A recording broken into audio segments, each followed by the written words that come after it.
Guys welcome back to my blog and welcome back to my channel. তো আজকে সকালবেলা স্নান করে আমার পুজো দেওয়া হয়ে গেছে। এইবার ভাবছি কি রান্না করব। তো ফ্রিজে তো অনেকদিন ধরে সবজি পড়ে আছে, কোনো তো সবজি ঠিকঠাক খাওয়াই হচ্ছে না। তো তাই ভাবলাম যে আজকে কিছু সব সবজি দিয়ে কিছু একটা তরকারি করা যেতে পারে।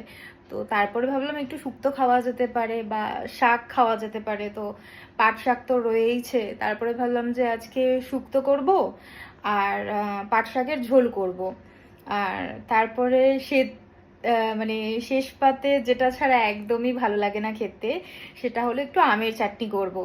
তো আমার তো ভীষণ ভালো লাগে আমের চাটনি। তো তার মধ্যে গরম পড়ে গেছে। তো আমার বলতে গেলে রোজই যদি আমি আমের চাটনি পাই, তো আমার রোজই ভালো লাগবে শেষ পাতে। তো তার জন্য ঝটপট রান্নাটা করতে হবে। তাহলে চটপট এবার রান্নাটা শুরু করি। আমি এখানে শুক্তো করার জন্য বিভিন্ন রকমের সবজি নিয়ে নিয়েছি। রয়েছে সজনে ডাঁটা, বেগুন, আলু, উচ্ছে, পেঁপে, কাঁচকলা। আর এখানে নিয়ে নিয়েছি পাট শাক। পাট শাকটা ধুয়ে কেটে নিয়েছি। আর এখানে আমি আমের চাটনি করার জন্য নিয়ে নিয়েছি কাঁচা আম। এইবার আমি গ্যাসটা অন করে নেব। পাট শাকের ঝোলটা আগে করে নেব। তার জন্য আমি পরিমাণ মতন কড়াইতে জল দিয়ে দেবো পরিমাণ মতন নুন, দিয়ে দেব পরিমাণ মতন হলুদ। এবার জলটা ফুটবে, তারপরে আমি পাট শাকটা দিয়ে দেব। এখানে জল ফুটে গেছে, এবার আমি পাট শাকটা দিয়ে দেব।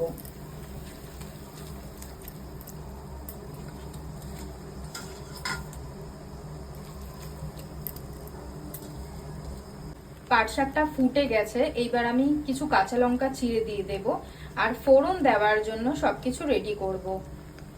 পাট শাকটা মোটামুটি রেডি হয়ে গেছে, এইবার আমি ফোড়ন দিয়ে দেব পাট শাকটা। কড়াইতে আমি পরিমাণ মতন তেল দিয়ে দিয়েছি, তেলটা একটু অল্পই দিয়েছি। ফোড়নে দিচ্ছি সামান্য পরিমাণে কালো জিরে আর শুকনো লঙ্কা।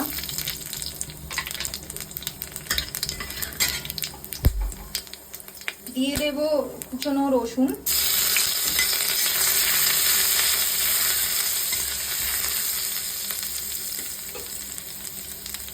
আটা দিয়ে দেব। এইবার পাট শাকটা হতে হতে তোমাদের সাথে কিছু কথা শেয়ার করি, চলো।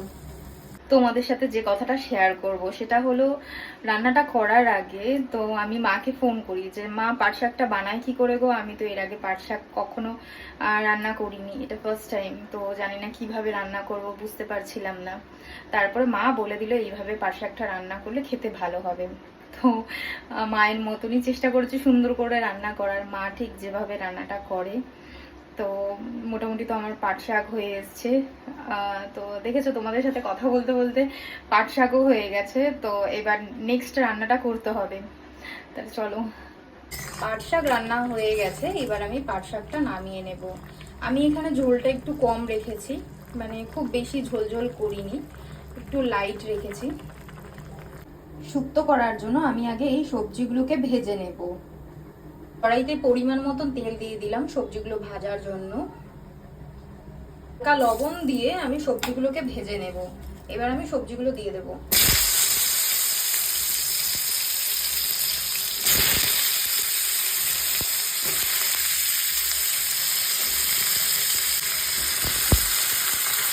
শুক্তোটা বানানোর জন্য আমি এই মশলাগুলো পেস্ট করে নেব। নিয়ে নিচ্ছি কাঁচা লঙ্কা গোটা, নিয়ে নেব 1 চামচ সর্ষে, আর নিয়ে নেব কিছু পরিমাণে রাঁধুনি। তো এইগুলো আমি পেস্ট করে নেব। মশলা পেস্ট হয়ে গেছে, এইবার আমি ফোড়ন দিয়ে দেব। সবজিগুলো ভাজা হয়ে গেছে, এইবার আমি সবজিগুলো নামিয়ে নেব।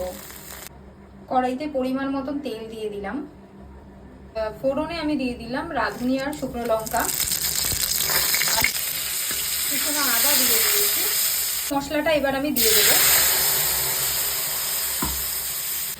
দিয়ে দিচ্ছি সামান্য পরিমাণে হলুদ।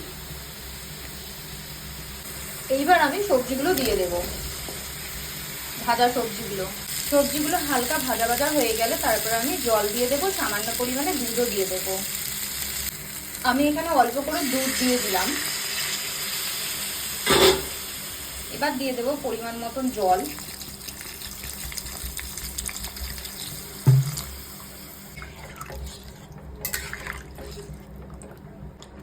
শুক্তো হয়ে এসেছে, এবার আমি স্বাদ অনুযায়ী চিনি দিয়ে দেব।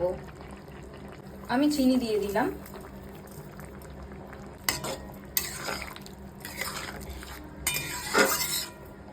শুক্তোটা নামিয়ে নেব।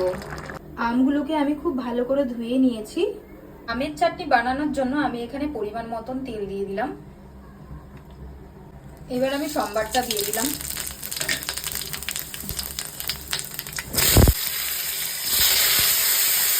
এর আগেও একটা ভিডিওতে আমি আমের চাটনি কিভাবে করতে হয় সেটা আমি বলেছিলাম, তো সবাই তো জানো আমের চাটনি কিভাবে করতে হয়। তো আমি এখানে করেছি হালকা তেল দিয়ে তার মধ্যে 5 ফোড়ন আর শুকনো লঙ্কা ফোড়ন দিয়েছি, তারপরে আমটা দিয়ে দিয়েছি। আমটা দিয়েই হালকা নেড়ে ছেড়েই তো আমি হালকা হলুদ দিয়ে তারপরে জল দিয়ে দিয়েছিলাম। তো যখনই ভালো করে ফুটে যাবে তারপরে আমি চিনি দিয়ে নামিয়ে নেব। তো এখন আমের চাটনিটা হতে থাকুক। চাটনি হয়ে গেছে, এবার আমি চাটনিটাকে নামিয়ে নেব। ভিডিওটি ভালো লাগলে লাইক আর শেয়ার করে দিও।